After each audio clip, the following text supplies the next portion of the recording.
Hello students, my name is Chintu Kumar. मैं आज आप सभी के लिए English grammar 9th to 12th class का उसमें क्या हमने आपको आर्टिकल्स करा दिए थे, यूज ऑफ आर्टिकल्स। पर आज हम आपको कराएंगे टेंस, यानी टेंस कितने प्रकार के होते हैं और कौन कौन से होते हैं। ठीक है, उसके टाइप में से टाइप भी कराएंगे सभी। ठीक है, तो आइए देखते हैं। अगर हमारी वीडियो आपको अच्छी लगे लाइक करें एंड शेयर करें एंड सब्सक्राइब करें। ठीक है, तो सबसे पहले जानेंगे टेंस किसे कहते हैं। जैसे ये है हमारा क्या टेंस। ठीक है, टेंस टेंस को हम हिंदी में क्या कहते हैं, काल। ठीक है, आपने पढ़े होंगे टेंस जो भी है 8th क्लास तक टेंस कराए जाते हैं सिंपल। ठीक है, जैसे है जे EJMR, यहाँ से आगे के हम कराएंगे टेंस।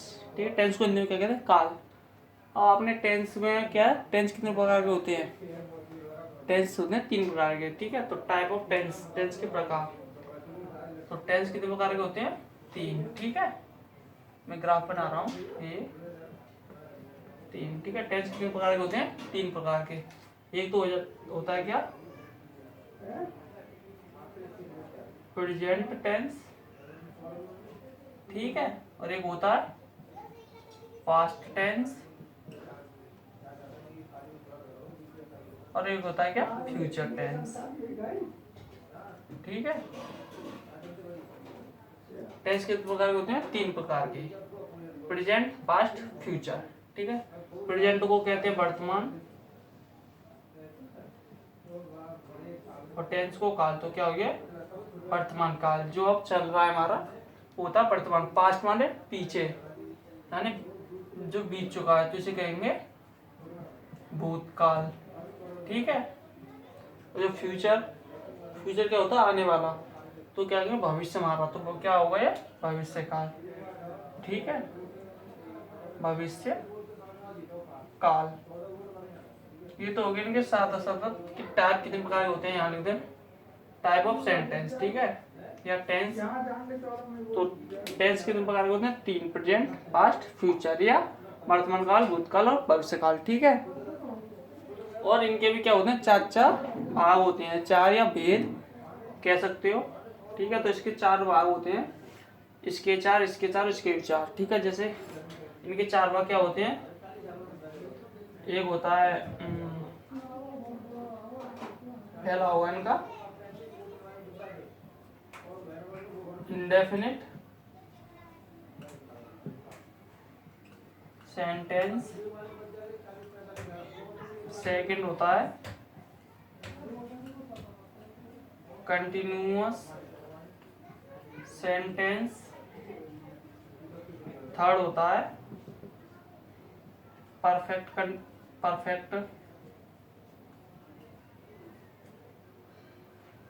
सेंटेंस, और फोर्थ होता है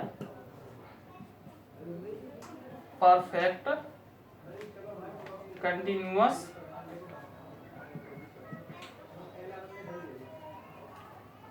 सेंटेंस। ठीक है, ये कितने प्रकार के होते हैं, 4। अगर जैसे हम प्रेजेंट के निकाल लेंगे, प्रेजेंट के कैसे हो जाएंगे, present indefinite sentence, present continuous sentence, perfect continuous sentence, perfect यानी प्रेजेंट परफेक्ट सेंटेंस, और प्रेजेंट परफेक्ट कंटिन्यूअस सेंटेंस। ठीक है, अब जैसे हमें पास्ट के तो कैसे हो जाएंगे, past indefinite sentence, past continuous sentence, past perfect sentence और पास्ट परफेक्ट कंटिन्यूअस सेंटेंस।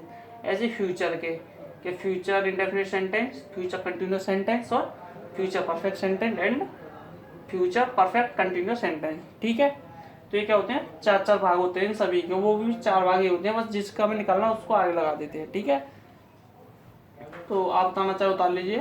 तो सबसे पहले हम आपको क्या कराएंगे, यहाँ से प्रेजेंट इंडेफिनिट सेंटेंस से स्टार्ट कराएंगे। ठीक है, तो इंग्लिश पहचान, हिंदी पहचान सभी कराएंगे। आप बताना चाहते हो उतार लीजिएगा। ठीक, उतार लिया होगा या स्क्रीनशॉट ले लीजिए। ठीक है, मैं नेक्स्ट स्टार्ट कर रहा हूँ। हम हेडिंग डालेंगे, क्या हेडिंग होगी हमारी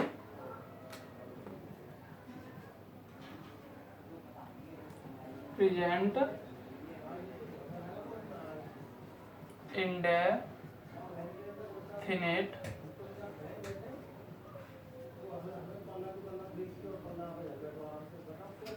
सेंटेंस। ठीक है, क्या हो जाएगा? Present indefinite sentence, present indefinite sentence.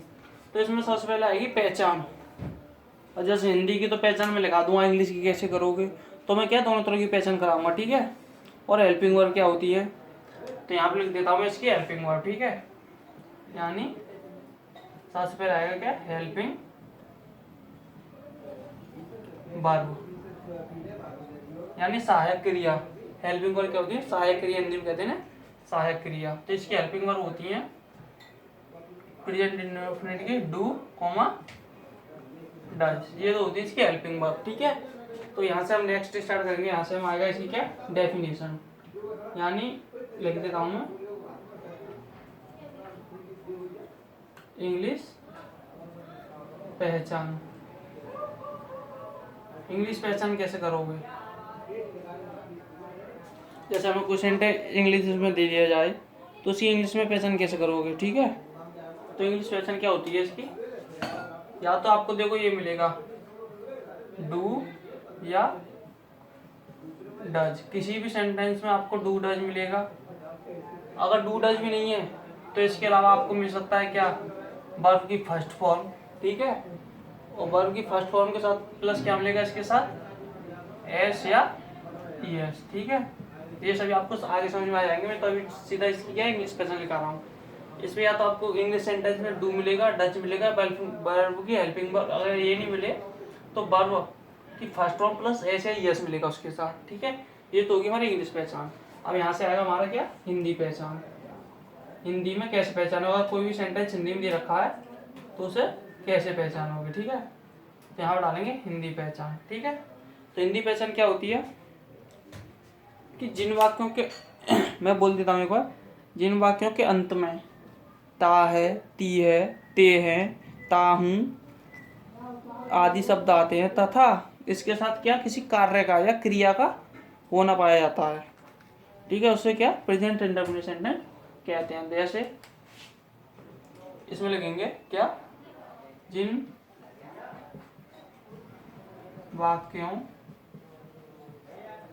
के अंत में ता है, ती है, ते हैं, ता हूँ आदि शब्द आते हैं। ये तो शब्द आएंगे, इसके साथ में क्या होगा? तथा, साथ ही, क्रिया का होना पाया जाता है। इसमें क्या है? ता या ती है या ते है, ये तो होंगे ही, साथ ही साथ में इसके क्या होगा? क्रिया भी होगी। ठीक है, अगर क्रिया नहीं है तो हम उस सेंटेंस को क्या कह सकते? उस सेंटेंस को हम प्रेजेंट इंडेफिनिट सेंटेंस नहीं कहते। जैसे हम लिखते हैं यहाँ पे कोई, जैसे वह जूता है, वह जूता है, तो ये हमारा क्या है? प्रेजेंट इंडेफिनिट सेंटेंस नहीं है, क्योंकि वह जूता है तो जूता रखा है या कुछ भी है तो वो जूता तो जूता, ना कोई काम कर रहा ना कुछ कर रहा। अगर हम लिख देते वह स्कूल जाता है, तो वह स्कूल जाता है, तो इसमें क्या? देखो स्कूल जाता है, जाता क्या है यहाँ पे? आना या जाना।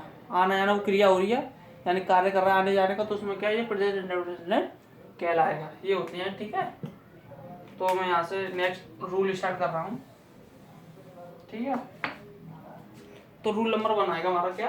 रूल नंबर फर्स्ट, ये होता है हमारा रूल। ठीक है, यानी सेंटेंस को कैसे बनाना है। ठीक है, लिखो, यदि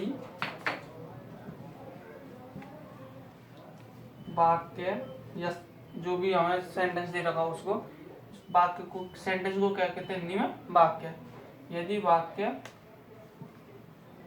सकारात्मक, कोष्टक में डाल देते हैं साधारण, सकारात्मक यानी जिसमें नहीं, क्यों, कब, कैसे कुछ नहीं होगा, उस एकदम सीधा होगा, ठीक है, साधारण होगा, ठीक है। तो यदि वाक्य सकारात्मक या साधारण हो तो, ठीक है। अगर यदि कोई वाक्य जो हमारे क्या सकारात्मक दे रखा है तो उसको कैसे लिखोगे, तो उसमें सबसे पहले आएगा सेंटेंस बनाते समय एक तो लिखोगे सब्जेक्ट, ठीक है। सब्जेक्ट के बाद आएगा वर्ब की फर्स्ट फॉर्म, ठीक है। उसके साथ में एस या ईएस जोड़ोगे, ठीक है। एस और ईएस जोड़नी है उसके साथ। नेक्स्ट उसके बाद आ जाता है कि उसका ऑब्जेक्ट क्या दे रखा है उसमें, ठीक है। ऑब्जेक्ट प्लस उसमें आता है एक्स्ट्रा वर्ड, जो भी हमें एक्स्ट्रा वर्ड दे रखा हो। ये तो हो गया इसका रूल कि सेंटेंस को कैसे बनाना होता है, ठीक है। तो समझ में आया या नहीं, ठीक है। और यहाँ पे एक रूल लिखा और यहाँ पे नोट पॉइंट है, वो नोट पॉइंट लिख लीजिए इसके साथ ही साथ में, इससे आगे हम सेंटेंस बनाएंगे, ठीक है। तो नोट पॉइंट होता है फर्स्ट, यानी जैसे एस किस में लगाना है या ई एस किस में लगाना है, तो यहाँ पे लिख लीजिएगा एक वचन, एक वचन करता यानी सिंगुलर, इंग्लिश में डाल देते हैं सिंगुलर, सिंगुलर, सिंगुलर हो तो, ठीक है।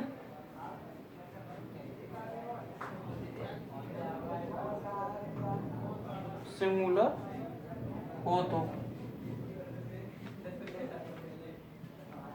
सिंगुलर सब्जेक्ट हो तो, जैसे सिंगुलर जानते हो ना, उदाहरण में भी लिख दूंगा नीचे। सिंगुलर किसे कहते हैं, प्लूरल किसे कहते हैं। सिंगुलर जैसे एक आदमी हो अकेला, उसे सिंगुलर, जैसे वह, यह, ठीक है, वह, यह, बुक या किसी का नाम हो, वो होते हैं सभी सिंगुलर। या एक वचन करता हो तो क्रिया यानी वर्ब, क्रिया, ये जो वर्ब है, क्रिया या वर्ब में, ठीक है, वर्ब में एस या ई एस लगाते हैं, ठीक है। एस या ई एस लगाओगे, जैसे कोई सिंगुलर दे रखा हो हमें, जैसे वह स्कूल जाता है, तो उसमें क्या है, डू डजन आएगा, उसमें क्या आएगा, वर्ब आएगी, उसके साथ एस या ई एस आएगी, ठीक है। और ये पता हो कि एस किसके साथ आएगी और ई एस किसके साथ, ठीक है। तो नेक्स्ट पॉइंट आएगा यहाँ पे सेकंड, यदि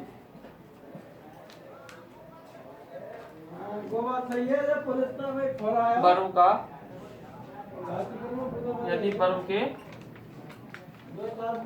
अंत में, यदि वर्ब के अंत में जो हमें कोई क्रिया, उसमें क्या है, ए ई आई ओ यू, ए ई आई ओ, ठीक है, स्वर हो तो, यदि कोई वर्ब दे रखी हो जैसे गो, डू या ईट, ये सभी क्या वर्ब है, यानी, है ना, खाना। जैसे गो माने जाना, डू माने करना, ईट माने खाना, ठीक है। स्वर हो तो वर्ब के साथ में, ठीक है। यदि वर्ब के अंत में या स्वर हो तो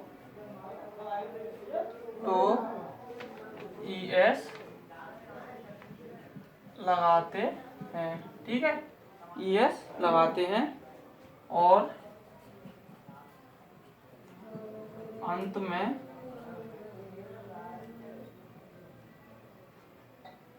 और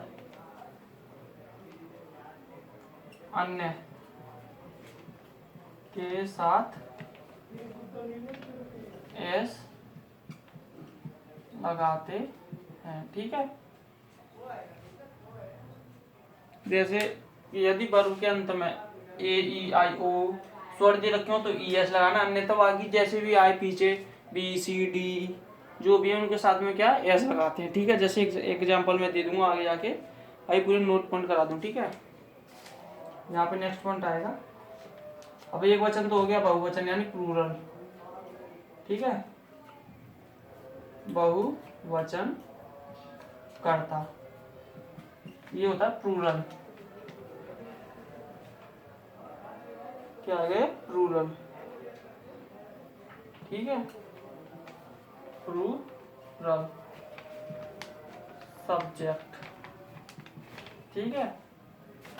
तो प्लूरल कर्ता में जो है, प्लूरल कर्ता के साथ यहाँ अगर प्लूरल सब्जेक्ट प्लूरल दे रखा हो, यानी बहुवचन दे रखा हो, जैसे तुम, मैं, आप, या ऑल, 2 नाम हो या 3 नाम हो, उन सभी में क्या है, मैं वर्ब के साथ एस या पीएस नहीं लगाते हैं, ठीक है। जैसे हमें कोई शब्द दे रखा हो, जैसे कि तुम स्कूल जाते हो, तो उसमें जो जाना है गो, उसमें एच या एस नहीं लगेगा, क्योंकि ये क्या है, प्लूरल हो जाएगा, ठीक है। यानी बहुवचन के साथ कोई एच या एस नहीं लगता है, ठीक है। स्क्रीनशॉट ले लीजिए, जैसे स्क्रीनशॉट लेना मैं आगे के नोट पॉइंट करवाऊंगा, इसी को रफ करके 2 पॉइंट हो चुके हैं। इसके बाद आएगा 3rd पॉइंट, ठीक। 2 पॉइंट हमारे यही थे, और पॉइंट नहीं है, ठीक है। हेल्पिंग और मैंने कराई दी है, ठीक है। तो एग्जांपल लेते हैं हम इसको रफ करके यहाँ से, ठीक।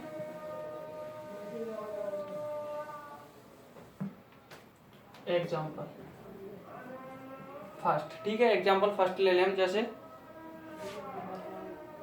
वह खाना पकाती है, ठीक है। तो ये का एक देखो डेफिनेशन लिखा हुआ है मैंने कि वाक्य के अंत में ता है, ती है, ते है, तो इसमें क्या ता है, ती आ रहा, तो ये किसका हमारा प्रेजेंट इंडेफिनिट सेंटेंस है। तो बनाओ कैसे, सबसे पहले आता है इसमें सब्जेक्ट। सब्जेक्ट क्या, जो कार्य कर रहा है उसे कहते हैं सब्जेक्ट। तो सबसे पहले देखो रूल में क्या, सब्जेक्ट बैग की स्पेलिंग क्या होती है, ही, लड़के के लिए, ठीक है। इसके साथ आएगी वर्ब, वर्ब क्या है, फर्स्ट, तो वर्ब क्या होगी इसमें, पकाना, 2nd नंबर, ठीक है। पकाना, पकाना क्या होती है, कुक, ठीक है। तो कुक, अब ये कुक है, ठीक है। इसके अंत में देखो जो क्या है, वॉवेल है या नहीं है, ए, देखो ये लिखा हुआ AEIOU, इनको छोड़कर अगर सब यहाँ तो उसके साथ क्या लाएगा, एस, तो के है, तो ये तो AEIOU यानी वॉवेल में, वॉवेल तो है नहीं है, तो इसी के साथ क्या आएगा, एस, तो ये हो जाएगा कुक्स, क्योंकि ये कैसा सेंटेंस हमारा एक वचन करता है, एक वचन है, ठीक है। ये वह एक ही तो है, तो ही कुक्स द फूड, खाना की होती है फूड, ना कि ईट, ईट तो होती है जब कोई खाना हाथ से खा रहा हो, ठीक है। तो क्या हो जाएगा, ही कुक्स द फूड, ये हो गया हमारा एक पहला एग्जांपल। 2nd एग्जांपल होगा क्या, जैसे मैं एक ले लूं, तुम क्रिकेट खेलते हो, ठीक है। तो इस सेंटेंस को पहचानो, क्या है, सिंगुलर है, प्लूरल है, ये क्या होगा, प्लूरल। तुम देखो यहाँ लिख देता हूँ एक साइड में, ठीक है, यानी सिंगुलर और प्लूरल, यानी एक वचन और बहुवचन। एक वचन में क्या आएगा, जैसे ही है ना, he, Ram, she and Shyam and any name, any one name, कोई एक नाम हो या कोई भी चीज हो, ठीक है। और प्लूरल में क्या आता है, जैसे वी, यू, आई, दे, ठीक है, दे, दीज, दोज, या डबल नाम हो जैसे राम एंड श्याम, या 3 नाम हो जैसे भी, क्या हो जाएंगे सब प्लूरल में, ठीक है। ये पहचान इसकी, ठीक।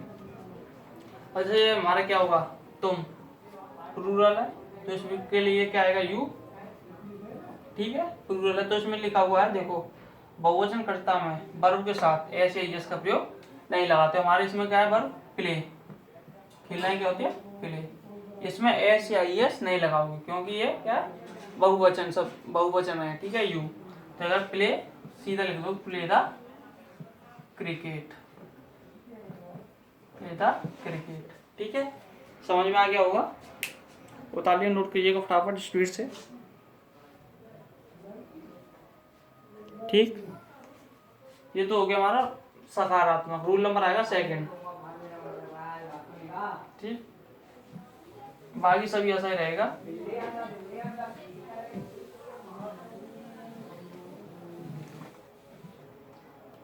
रूल नंबर आएगा सेकंड, यहाँ डालिएगा रूल सेकंड, ठीक है। रूल सेकंड क्या होगा कि यदि वाक्य क्या हो नकारात्मक, नकारात्मक यानी नेगेटिव, यदि वाक्य नकारात्मक, नकारात्मक कहते हैं नेगेटिव, ठीक है। यदि वाक्य नकारात्मक हो तो इसमें कुछ नहीं है, बस जो था उसमें ई या एस उस वो हट जाएगा, उसकी जगह पे डू डज आ जाता है, ठीक है। डू और डज और नॉट। जैसे सबसे पहले क्या आएगा इसमें सब्जेक्ट प्लस डू लेना या डज, ठीक है। इसके बाद आता है इसमें नॉट प्लस वर्ब की फर्स्ट फॉर्म आएगी इसमें। अब इसमें फर्स्ट फॉर्म के साथ एस या एस नहीं आएगा। इसके बाद क्या आएगा ऑब्जेक्ट प्लस इसके बाद एक्स्ट्रा वर्ड, ठीक है। ये होगा इसमें, ठीक है।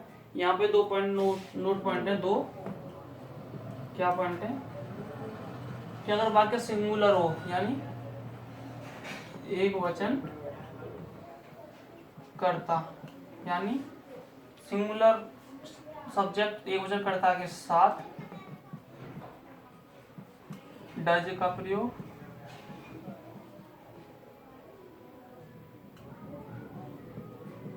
करते हैं, ठीक है।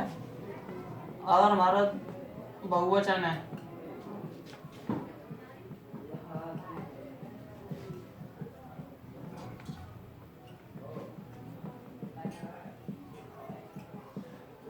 इसमें क्या है नोट पॉइंट बस 2 हैं जो हमारे ये डू या डज है। इसमें क्या है ये कहाँ यूज करना है और कैसे यूज करना है। अगर डू है तो ये किसके साथ आएगा बहुवचन के साथ, अगर डज ये किसके साथ आएगा एक वचन कर्ता के साथ, ठीक है। यही 2 आते हैं बस। और इसमें क्या है जो एस या एस नहीं लगते हैं, ठीक है। ये को थर्ड पॉइंट लगा देता हूँ इसमें, यहाँ लिख देता हूँ वर्ब के साथ एस या एस का प्रयोग नहीं होता है, ठीक है। इसमें क्या है एस या एस का प्रयोग नहीं होगा, ठीक। समझ में आया होगा। चलो मैं नहीं समझा तो कोई बात नहीं, उदाहरण के साथ बता रहा हूँ, अच्छा समझ में आएगा, ठीक है। जैसे हम उदाहरण ले लें कोई एक, ठीक है। जैसे मैं ले दूं राधा गाना नहीं गाती है, ठीक है। सेंटेंस है देखो सिंगुलर है, नहीं भी आ रहा है, ठीक है।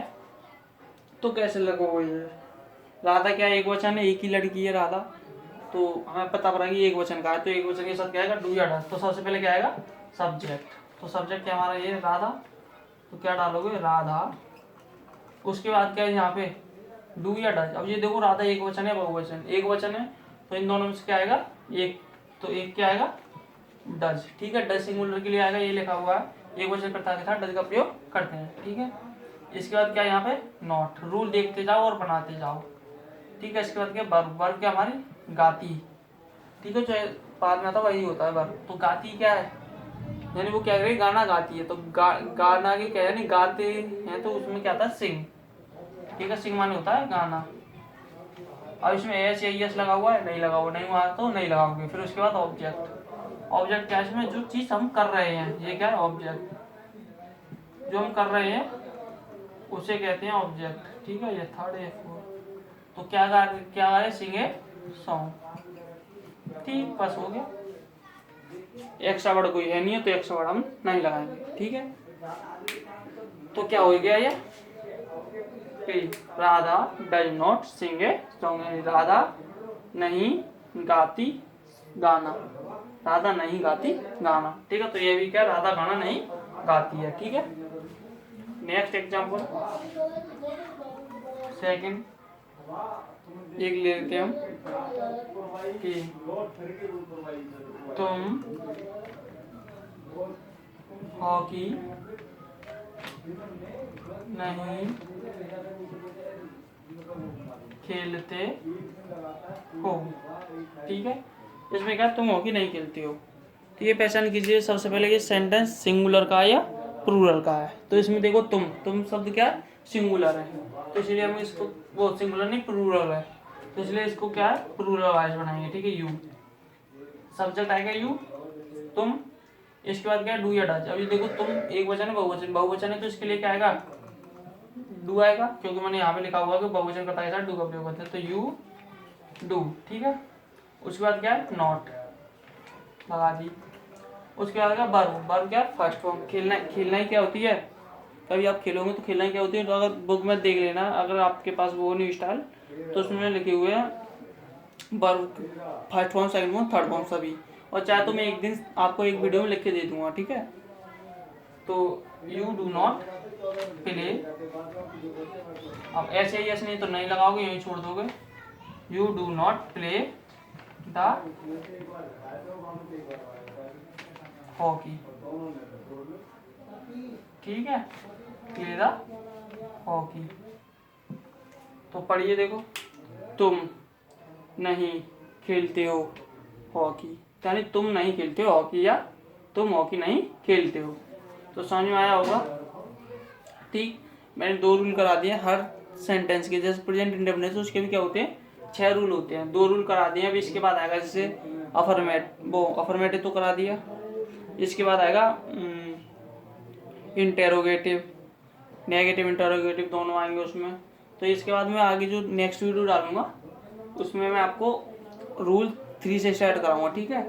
तो हमारे चैनल को सब्सक्राइब कर लें एंड ज़्यादा से ज़्यादा लाइक करें एंड सब्सक्राइब करें, शेयर करें, क्योंकि जिससे आप अगली जो वीडियो हमारी आपको साथ में मिले, ठीक है। साथ ही साथ आपको लगातार देखोगे वीडियो को तो मिलती जाएंगी, ठीक है। और इसी के साथ ये तो मेरी इंग्लिश की है, इसके साथ में एक 9th क्लास की मैथ की भी करा रहा हूँ, जो आपको अगर 9th के आपके भाई बहन हो या स्टूडेंट हो, वो भी आप 9th की मैथ क्लासेस कर सकते हो हमारे इसी चैनल से, ठीक है।